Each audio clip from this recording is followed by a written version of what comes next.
수요 영상 예배로 함께 하신 우리 성도님들 주님의 이름으로 문안드립니다. 봄이 오는 사인으로 만물이 변해가는 이때 우리 심령에도 주님을 아는 지식으로 말미암아 봄 같은 그런 새로움이 더욱 넘치기를 소망합니다. 오늘 찬송가 435장 나의 영원하신 기업, 우리 찬송 함께 부르시고 말씀 나누도록 하겠습니다. 찬송가 435장입니다. 나의 영원하신 기업 생명보다 귀하다. 나의 갈 길 다가도록 나와 동행하소서. 주께로 가까이 주께로 가오니 나의 갈 길 다가도록 나와 동행하소서. 세상 불기 아니람과 모든 명예 버리고 험한 길을 가는 동안 나와 동행하소서.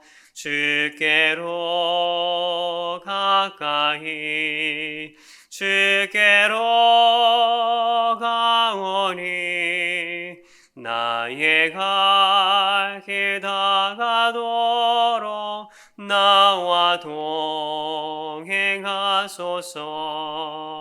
어두운 골짝 지나가며 험한 바다 건너서 천국 문의 길에 도록 나와 동행하소서. 주께로 가까이 주께로 가오니 나의 갈 길 다가도록 나와 동행하소서.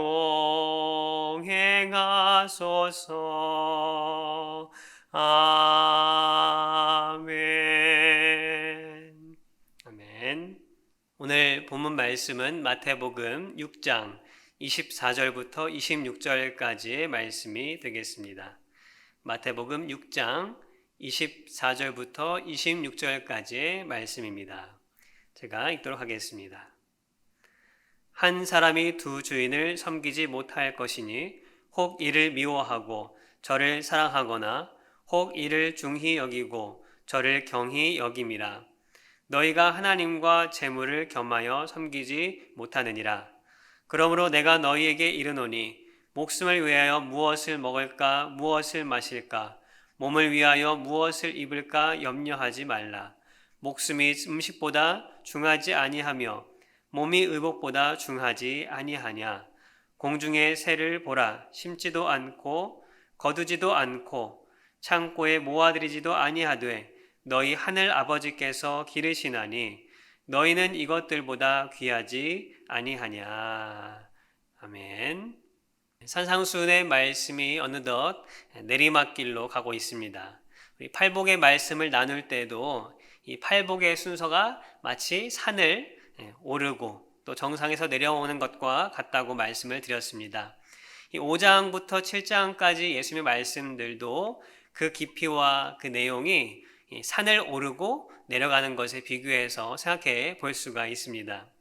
이 앞부분에 나오는 말씀들은 이 하나님의 백성들의 어떤 정체성, 또 율법과 같은 이 다소 교리적인 그런 가르침을 통해서 때때로는 참 이해하기도 힘들고 그런 말씀들로 좀 무거운 그런 주제들을 다루고 있습니다. 그러나 지난주 말씀과 오늘 말씀 등은 좀 더 우리 삶에 직접적이고 실제적인 기도, 구제, 금식과 같은 신앙생활, 그리고 재물에 대한 그런 관념 등으로 이해하기는 쉬워 보이지만 그 실천이 강조되고 어쩌면 더 조심해야 할 그런 산을 내려오는 길과 같다라고 볼 수가 있겠습니다. 그러나 어느 것 하나 중요하지 않은 말씀은 없습니다. 오히려 이 모든 말씀들이 자연스럽게 이루어질 때에 우리는 예수님께서 말씀하신 진정한 하나님의 백성이 걸어갈 그 길이 무엇인지 더욱 확실히 알 수 있게 될 것입니다. 지난 시간은 신앙생활 혹은 교회 생활에 다소 영적이라고 느껴지는 그런 부분에 대해 이야기하셨다면, 오늘은 모든 사람의 이 피부에 가장 잘 와닿는, 그리고 누구도 피해갈 수 없는 그 물질, 돈에 관한 그 말씀을 하고 계십니다. 아마 지난 한 주 동안에 많은 사람들에게 뜨거운 이슈가 되었던 뉴스라고 한다면 단연 바이든 정부가 통과시킨 일명 아메리칸 레스큐 플랜이라고 불리는 이 경기 부양 지원금 이야기일 것입니다. 아마 대부분 사람들이 살면서 이렇게 정부에서 값없이 후히 주는 그런 돈을 받아본 적이 없을 듯 합니다. 물론 코로나로 인해서 경제적으로 힘드신 분들에게는 어느 정도 도움이 되는 것이겠지만, 많은 사람들은 노력 없이 공짜로 얻은 돈일 수도 있습니다. 각자의 상황에 따라 지원금을 어떻게 쓸지 고민도 할 것입니다. 여유가 있는 사람들은 저축이나 투자도 할 수 있을 것입니다. 우리 삶은 너무도 이 재물, 돈과 끈끈하게 연결되어 있습니다. 그런 면에서 오늘 본문은 우리가 더 주의 깊게 들어야 할 말씀이라 생각합니다. 특별히 예수님 믿지 않는 사람도 마찬가지지만, 예수님을 믿고 하나님이 내 인생의 주인이라고 고백하는 사람들은 더더욱 깊이 묵상해 보아야 합니다. 오늘 본문은 사실 19절부터 34절까지 이어지는 말씀입니다. 그리고 누가복음 12장에서 이 중복된 내용이 나옵니다. 마태복음 6장은 5장부터 이어지는 그 설교 중에 하나로 나오지만, 이 누가복음에는 이 말씀이 어떠한 한 사람이 예수님께 질문을 함으로, 또 그 문제 해결을 요청함으로 시작이 됩니다. 복음서를 보실 때 이렇게 중복되는 내용이 조금씩 다르게 기록되어 있는 것 같은 그런 부분을 볼 수가 있습니다. 이것은 복음서 기자들이 어떤 한 사실을 왜곡해서 틀리게 쓴 것이라기보다는 같은 내용을 성령의 감동과 또 각자의 시각에 따라서 그 중요한 포인트들이 달라서 그렇게 쓰여졌다라고 우리는 여깁니다. 따라서 시각이 다른 복음서의 내용들을 종합적으로 보면 오히려 우리는 예수님의 말씀과 의미를 더욱더 풍성하게 깨달을 수 있게 됩니다. 오늘 말씀도 마찬가지입니다. 예수님께서 재물, 이 돈에 관해 말씀하시는데 그 요점은 어렵지 않습니다. 크게 보면 이 땅에 쌓아두는 재물에 관심을 가지는 것보다 하늘에 쌓일 것을 바라보는 삶을 사는 것이 중요하다라는 메시지가 있습니다. 그런데 그것이 어떻게 중요한지, 하늘에 쌓는 보물은 무엇인지 이 마태복음과 또 누가복음을 통해서 깨닫고, 또 그 깨달음 속에 주님이 주시는, 우리에게 주시는 위로와 또 소망도 얻을 수 있는 우리 모두가 되기를 바랍니다. 먼저 누가복음은 예수님께서 이 말씀을 시작하시는 그 배경을 알려줍니다. 누가복음 12장 13절에는 이렇게 기록하고 있습니다. 무리 중에 한 사람이 이르되 선생님, 내 형을 명하여 유산을 나와 나누게 하소서 하니. 이 사람은 아마도 예수님의 지혜와 기적의 능력에 대해 듣고 예수님이 이 자신의 그 돈 문제도 해결해 주리라 믿었던 것 같습니다. 분명히 유산 문제를 가지고 형과 의견이 분분했던 것 같습니다. 돈이란 것은 참으로 우리 삶을 풍요롭게도 하지만 반대로 우리 영혼을 비참하게 만들기도 합니다. 돈이 부족하면 삶에 대한, 또한 자신의 존재에 대해서 비관하기도 하고, 또 돈이 있으면 욕심으로 인해서 분란과 여러 인간관계가 망가지기도 합니다. 여기 등장한 사람은 아마도 후자에 속하는 사람일 것입니다. 어떤 문제든지 둘 다 고민스럽고 걱정과 근심거리긴 마찬가지입니다. 이 사람도 모르긴 몰라도 몇 날 며칠을 형과 싸우고 다투고 하지 않았겠습니까? 밤도 설치고 화도 나고 답답했을 것입니다. 그래서 예수님이라면 해결해 주지 않을까 하고 나름 간절한 마음으로 물었을 것입니다. 그런데 결과가 어떻게 되었습니까? 예수님께서 그 형에게 유산을 나누지 않고는 못 베기도록 어떤 지혜로운 말씀을 주셨던가요? 아니면 적어도 이 사람의 마음이 평안하도록 어떤 그 위로의 말이라도 하셨습니까? 아니죠. 오히려 14절, 15절의 말씀을 통해서 누가 나를 너희 재판관으로 세웠느냐 라고 되물으시면서 사람의 생명이 소유의 넉넉함에 있지 않다라는 어떤 철학적인 말씀만 주셨지 그 문제는 하나도 해결해 주지 않으셨습니다. 여러분이 이 유산 문제를 예수님께 부탁한 이 사람이라면 기분이 어땠을까요? 예수님의 이런 말씀을 듣고 어떻게 하셨을 것 같습니까? 그렇지. 예수님 말씀이 옳은 말씀이지 하고 고개를 끄덕이고 조용히 돌아갔을까요? 만약 이 사람이 처한 그 상황이 제 상황이었다고 한다면 아마 속이 터졌을 것입니다. 예수님께 화도 냈을지 모릅니다. 많은 사람 앞에서 무안하게 해서 창피했을 것입니다. 그런데 이 모습이 어쩌면 때로는 우리의 모습일지도 모르겠다라는 생각을 합니다. 예수님은 이 땅에 오시고 십자가에 오르시고 또 부활하시고 지금까지도 생명에 대해서 관심을 가지셨는데 우리는 전혀 그 생명에 대해 관심은 없고 내 재물, 내 이익, 내 문제 해결, 어떤 내 마음의 만족을 위해 살고 있는 것은 아닌지, 그 때문에 예수님께 나아가는 이유가 어떤 생명을 위한 일 때문에 주님 앞에 그 뜻을 구하기 위해서가 아니라 내 재물, 내 문제만을 해결하라고 이 유산 문제가 있는 사람과 같이 나간 것은 아닌지 우리가 돌아봐야 할 줄 믿습니다. 그리고 혹시 그 문제가 내 뜻대로 되지 않아서 누가복음에 이 사람이 느꼈을 그런 허탈함과 불만족이 나에게 있지는 않았는지 우리는 곰곰이 생각해 보아야 합니다. 물론 우리 문제를 주님 앞에 가지고 나아가야 합니다. 그런데 예수님 믿는 사람들은 겨우 나를 위해서 이 땅의 것들을 위해서 주님을 붙잡는다면 세상에 믿지 않는 사람들이 다른 종교를 통해서 복과 부귀 영화를 쫓는 것이나 아니면 세상의 지식과 노력으로 자신의 삶을 조금 더 잘 살아보겠다고 하는 것과 별반 다를 것이 없는 그런 삶이 될 것입니다. 그래서 예수님께서 누가복음 12장에 이 한 부자의 비유를 이어서 말씀하십니다. 무슨 비유입니까? 한 부자가 열심히 자기의 소유를 늘립니다. 자신의 지식과 경험과 수단으로 아마도 이익이 많아졌나 봅니다. 농사를 했으니까 재산은 곡식이었고 자신이 사용할 그것보다 많아져서 쌓아둘 곳이 필요했습니다. 그래서 자신의 곡간을 더 크게 지으리라 라고 말을 합니다. 그리고는 그것을 보고 즐거워합니다.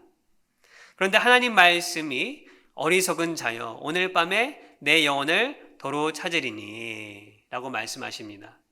무슨 말씀입니까? 죽음이 찾아온 것이죠. 그러면 그 쌓아놓은 것이 누구의 것이 되겠느냐 라고 하시는 그 비유의 말씀을 하십니다. 그리고 이 말씀은 오늘 마태복음 6장 19절 20절에서는 이렇게 기록하고 있습니다. 너희를 위하여 보물을 땅에 쌓아두지 말라. 거기는 좀과 동록이 해하며 도둑이 구멍을 뚫고 도둑질하느니라. 오직 너희를 위하여 보물을 하늘에 쌓아두라. 거기는 좀이나 동록이 해하지 못하며 도둑이 구멍을 뚫지도 못하고 도둑질도 못하느니라. 결국 이 땅에 쌓아두고 이 땅의 것으로 만족하는 삶을 추구하고 또 아무리 그것을 잘 이루어낸다 할지라도 하나님 손에 있는 그 생명이 거두어지면 그 삶은 어떻게 됩니까? 허탈하게 사라지고 마는 것이다 라는 그런 말씀이 아니겠습니까? 우리는 이 마태복음의 말씀과 누가복음의 비유를 아마 교회를 여러 해 다니신 분들은 쉽게 접했을 것입니다.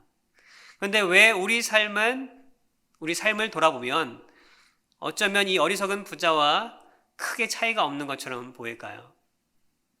그렇지, 이 땅의 것이 아니라 하늘의 것이 영원한 것이고 중요한 것인데 라고 말을 하면서도 깨달았다고 느꼈는데도 불구하고 우리의 삶은 왜 큰 변화가 없을까요? 오늘 예수님은 그 답을 이렇게 말씀하십니다. 주인을 누구인지 모르기 때문이다. 오늘 본문 24절 말씀 다시 한번 보겠습니다. 24절 말씀, 한 사람이 두 주인을 섬기지 못할 것이니 혹 이를 미워하고 저를 사랑하거나 혹 이를 중히 여기고 저를 경히 여김이라. 너희가 하나님과 재물을 겸하여 섬기지 못하느니라. 예수님은 재물, 돈 이야기를 하시면서 갑자기 주인에 대한 이야기를 하십니다. 왜 이 말씀을 하셨을까요? 우리 인간은 육과 영으로 이루어진 존재입니다.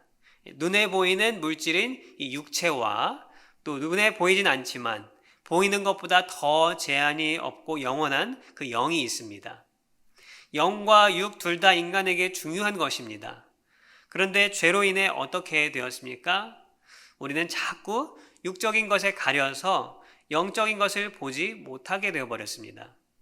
사탄도 이를 너무도 잘 알아서 어떻게든 육적인 것, 내 눈에 보이는 것, 만져지는 것만이 현실이라고 믿게 만들고 또 영적인 것은 유치한 것이고 보이지도 않은 그런 허무한 것으로 속이고 있습니다.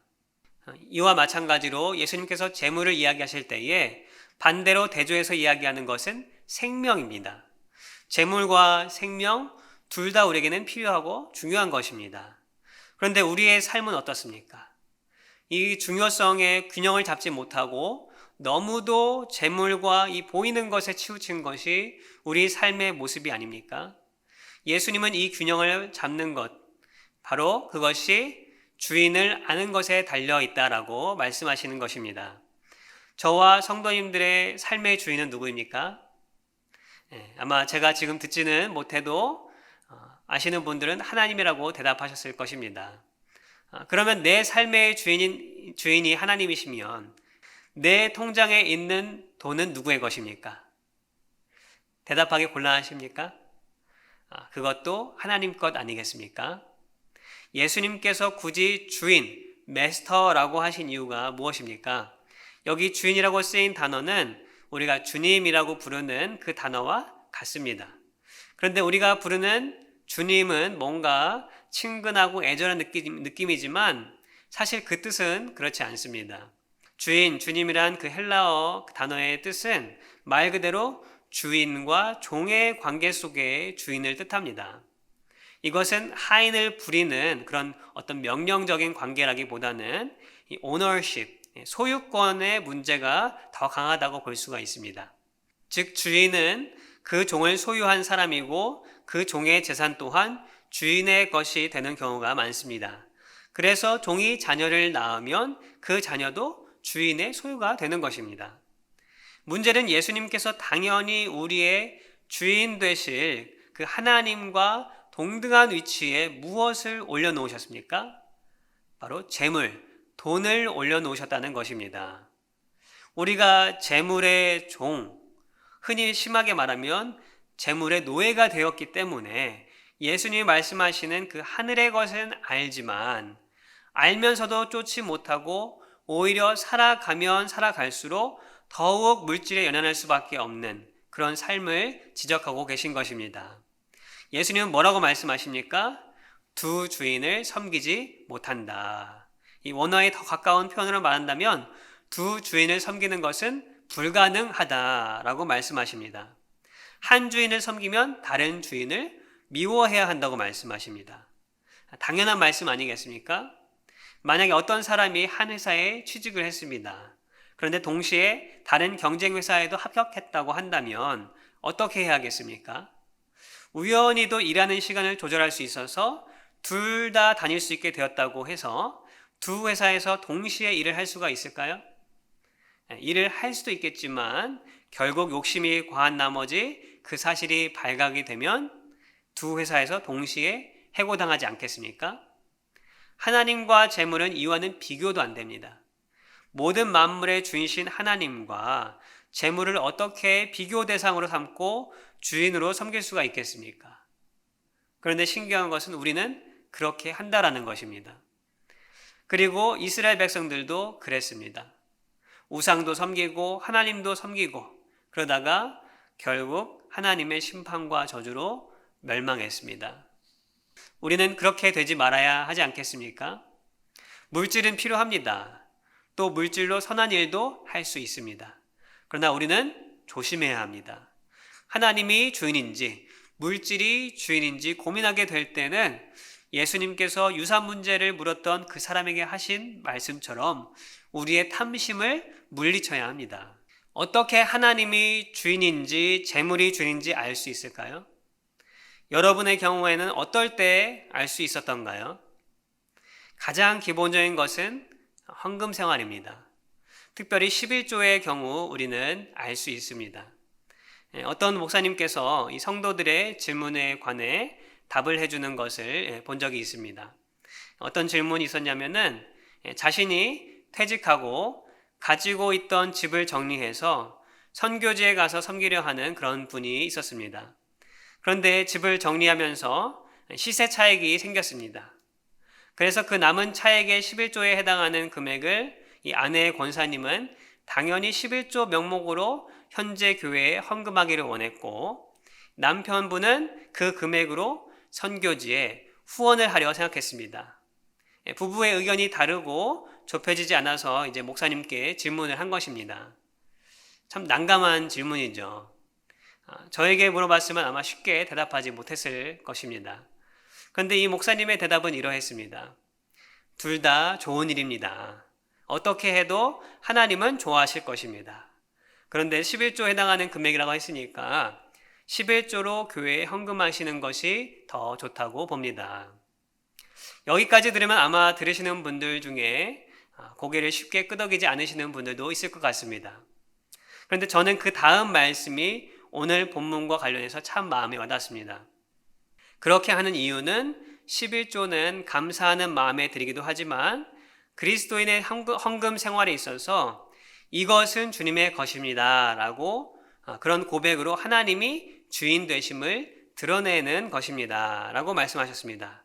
그리고 이어서 하나님이 이 돈의 주인이시니 나는 그저 내어드리고 그 돈이 선교로 쓰이든 건축으로 쓰이든 어떤 목적으로 쓰이든지 간에 주인 마음대로 하나님 마음대로 쓸 수 있도록 내어드린다는 그런 고백이 된다는 것입니다. 여러분은 어떻습니까? 동의가 되십니까? 11조만 그렇겠습니까? 우리가 하는 헌금 생활은 세상에서 말하는 charity, 어떤 구제 후원이 아닙니다. 명목상 그렇게 부를 수 있을지는 모르겠지만 우리의 신앙의 고백으로는 헌금은 하나님이 주인이심을 표면적으로 고백하는 행위인 것입니다. 그런데 이 주인됨의 고백이 아직 힘들다거나 이해되지 않는다면 죄송하지만 우리의 주인은 어쩌면 하나님이 아니라 재물이나 다른 것일 수도 있습니다. 두 주인을 섬기는 사람의 마음은 어떠합니까? 늘 불안할 것입니다. 두 주인을 섬기니 혜택도 2배일 것이다 라고 생각할 수 있겠지만 아까 예를 들어 말씀드린 그 회사에 다니는 사람을 생각해 본다면 매일같이 들키지 않을지 눈치 보면서 제대로 된 삶을 살지 못하는 그런 근심과 걱정 속에 쌓인 삶이 될 것입니다. 성도 여러분, 우리의 주인은 하나님이십니다. 내가 재물로 고민하는 것, 조금 더 쌓겠다는 것이 결국 나를 위해 나의 만족을 위해 하는 일이라면 우리는 재물의 종이 되고 마는 것입니다. 그 삶의 끝은 영원하지 못하며 한순간에 사라지고 만다라는 것을 우리 예수님의 말씀 가운데 철저히 깨닫기를 바랍니다.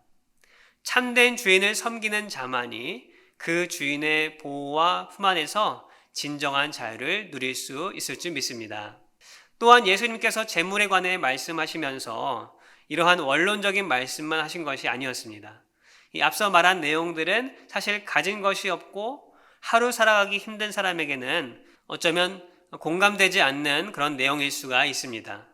쌓을 것도 없고 하나님께 드릴 것도 없고 당장 하루 살아가는 양식에 급급한 사람들에게는 와닿지 않는 말씀일 수 있습니다. 그래서 예수님은 우리의 삶과 마음을 너무도 잘 아시기에 이어서 재물과 관련해서 또 다른 관계를 말씀하십니다. 무슨 말씀을 하십니까? 바로 아버지와 자녀의 관계를 말씀하십니다. 26절에서 이렇게 말씀하고 있습니다. 공중의 새를 보라, 심지도 않고 거두지도 않고 창고에 모아들이지도 아니하되 너희 하늘 아버지께서 기르시나니 너희는 이것들보다 귀하지 아니하냐. 또 32절에서는 또 이렇게 말씀하십니다. 이는 다 이방인들이 구하는 것이라 너희 하늘 아버지께서 이 모든 것이 너에게 있어야 할 줄을 아시느니라. 아버지와 자녀의 관계를 말씀하십니다. 사실 오늘 본문이 속한 19절부터 34절까지의 말씀의 절반 이상이 이 내용을 말씀하십니다. 아주 간결하게 말하면 염려하지 말아라입니다. 재물이 어떤 면으로 우리 삶을 풍요롭게 하는 것 같지만 사실 많은 사람들이 재물 때문에, 돈 때문에 염려하고 걱정합니다. 저도 가끔 기억나는 것이 어렸을 때에 부모님께서 돈 걱정하시는 모습을 보고 철이 없어서 돈 걱정 너무 하시는 거 아니냐고 그렇게 부모님께 뭐라고 했던 적이 있었는데 참 살아보고 또 부모가 되다 보니 이 돈 걱정 안 하는 날이 손에 꼽을 정도로 그런 삶을 살면서 참 그때 모습이 죄송스럽기도 하고 또 내 모습이 안쓰럽기도 한 그런 생각이 듭니다. 돈이 부족해서 염려하기도 하지만 돈이 많아도 마찬가지입니다. 어떤 분의 간증 가운데 그분도 젊어서 돈을 많이 벌었는데 하루는 아는 돈 많은 회장님이 그랬다고 합니다. 자네 누가 부자인지 아는가? 내 돈을 지킬 때부터 부자다라는 말을 했다고 합니다. 무슨 의미입니까? 돈이 많아도 그 돈을 벌기 위해 쏟아부은 자신의 삶과 가족들을 위해 결국 그 돈을 잃지 않기 위해 지키는 그런 악순환과 염려의 삶의 모습이 그런 삶의 모습 가운데 있다라는 것을 보여주는 것 아니겠습니까? 이 돈과 재물, 눈에 보이는 것, 오늘 말씀에서는 먹고 입고 마시는 것으로 인해 우리는 염려한다라는 이 불편한 진실을 예수님은 적나라하게 말씀하고 계십니다. 그리고 이어서 말씀하십니다. 혼내는 것이 아니고 오히려 질문을 계속하십니다. 무엇이 중요하냐? 생명이냐? 아니면 이런 물질이냐? 여기서 생명이라고 쓰인 단어는 육적인 생명의 뜻도 있지만 영적인 생명의 의미가 큽니다. 앞서 말씀하신 땅의 보화를 쌓는 것과 하늘의 것을 비교하신 것과 마찬가지입니다. 내 눈에 보이는 먹고 마실 것, 입을 것보다 중요한 것은 내 영이 먹고 마셔야 할 것이라는 그런 말씀을 하고 계시는 것입니다. 그러나 여기에서 예수님께서 우리처럼 어쩔 수 없이 눈에 보이는 것에 염려하는 자들에게 위로의 말씀을 주십니다. 무엇이라 말씀하십니까? 하늘의 새를 보라. 들에 피는 꽃을 보라. 누가 다 먹이시고 입히시는가?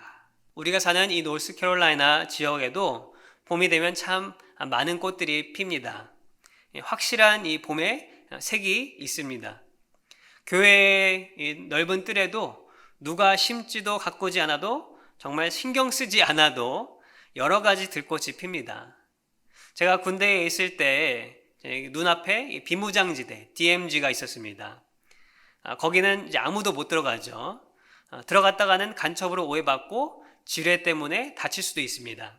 아무도 가꿀 수 없는 그 자연에 봄만 되면 이 멋지게 이 산꽃들이 피고 또 산짐승들이 돌아다닙니다. 누가 다 돌보시는 것입니까? 누가 먹이고 입히시는 것입니까? 네, 바로 하나님이 먹이시고 입히시는 줄 믿습니다. 그러면 하나님의 자녀라고 하는 우리는 누가 먹이고 입히십니까? 예수님은 이 사실을 굳게 믿고 있으면 우리의 염려는 아무것도 아니라는 것을 계속해서 질문으로 강조하고 계십니다. 그리고 실제로 많은 신앙의 사람들은 고백을 합니다. 필요한 것은 필요한 만큼 하나님께서 어떤 방법으로든지 주신다는 것을 그들의 삶으로 고백을 합니다. 성도 여러분, 염려하지 마십시오. 무엇을 입을까, 무엇을 먹을까 때문에 염려하지 마십시오. 하나님이 아버지라고 고백한다면 오늘 필요한 것은 누가 채우십니까? 그 아버지께서 채우시는 줄 믿습니다. 우리가 신경 써야 하는 것은 무엇입니까? 바로 하늘의 보화를 쌓는 일입니다. 하늘의 보화를 쌓는 것은 어떤 일일까요? 누가복음에서는 이렇게 말씀하고 있습니다. 12장 33절 말씀에 너희 소유를 팔아 구제하여 낡아지지 아니하는 배낭을 만들라. 곧 하늘에 둔 바 다함이 없는 보물이니 거기는 도둑도 가까이 하는 일이 없고 좀도 먹는 일이 없느니라. 보물, 귀중한 것을 하늘에 쌓는 일은 결국 우리의 것을 나누는 일입니다. 예수님 믿는 사람들이 남을 도와주고 구제하는 것은 우리의 의를 위해서, 우리의 구원을 얻기 위함이 아닙니다. 내가 성품이 좋고 심성이 고와서도 아닙니다. 우리가 남을 위해 나누는 것은 예수님의 은혜에 감사하는 것이고 또 바로 하늘의 보화를 쌓는 일이기 때문입니다. 방금 하늘 아버지께서 자녀들의 필요를 채워주신다고 예수님께서 말씀하셨습니다. 그런데 어떻게 그 필요를 채워주실까요? 하늘에서 뿅 하고 내려주실까요? 어느 날 자고 일어났는데 통장에 필요한 액수만큼 딱 찍혀 있게 만들어 주십니까? 출애굽 당시에는 하나의 모형으로 보여주시기 위해서 정말 하늘에서 만나를 내려주셨습니다. 물론 하나님께서는 무엇이든지 가능하십니다. 그러나 하나님은 하나님의 일을 하나님의 사람을 통해서 하시길 원하십니다. 많은 분들의 간증이 자신이 필요한 물질이나 도움을 하나님의 사람들을 통해서 정확한 타이밍에 받는 이야기를 하십니다. 무엇입니까? 바로 하늘의 보화를 쌓는 사람들의 그 손길을 통해 하나님은 하나님께서 아버지 되시며 또 주인 되신 일을 동시에 하시는 것입니다. 말씀을 맺겠습니다.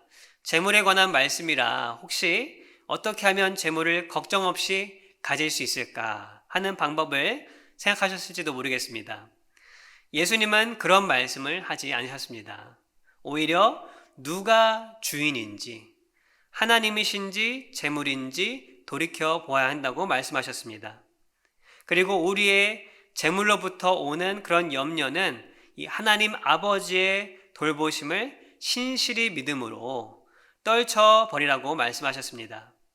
아마도 여전히 우리는 이 땅에 살면서 여러 가지 재물에 대한 문제, 물질에 대한 문제 때문에 걱정하는 일들이 있을 것입니다.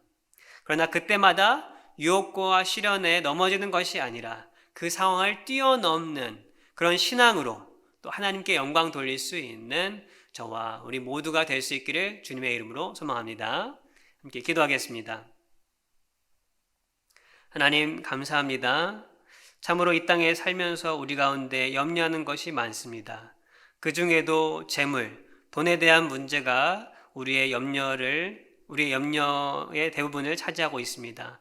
주님, 우리의 연약함을 아시는 그 주님께서 오늘 말씀을 통하여 우리에게 깨달음을 주시고 위로를 주시고 새로운 힘을 주셔서 어떻게 그리스도인들이 재물에 대해 생각하고 또 어떻게 그 재물을 잘 써야 하는지를 깨닫게 하시고 무엇보다 주인이 누구인지, 내 삶의 주인이 누구인지를 확실히 고백하며 정말 헌금 생활을 바로 할 수 있게 하시고 또한 아버지 되심을 굳게 믿음으로 말미암아 오늘 내게 필요한 것을 아버지 되신 주님이 주신다는 강한 믿음을 가지고 담대히 살아가며 우리의 모든 염려를 떨쳐낼 수 있는 우리 모든 성도님이 다 될 수 있도록 주님 인도하여 주시옵소서.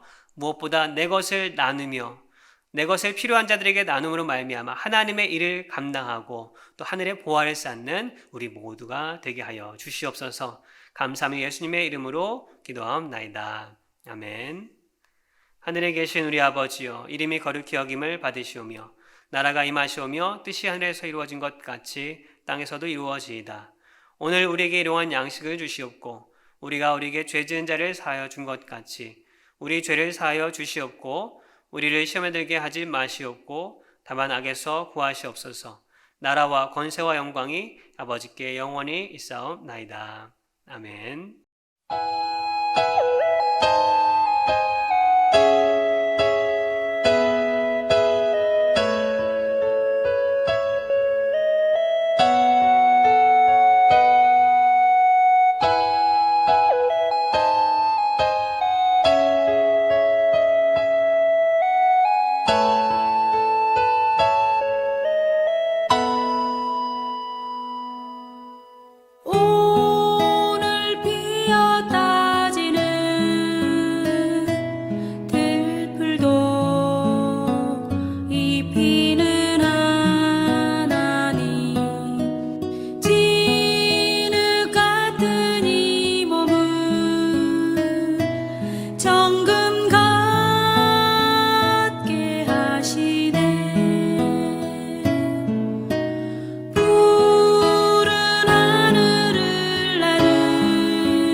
이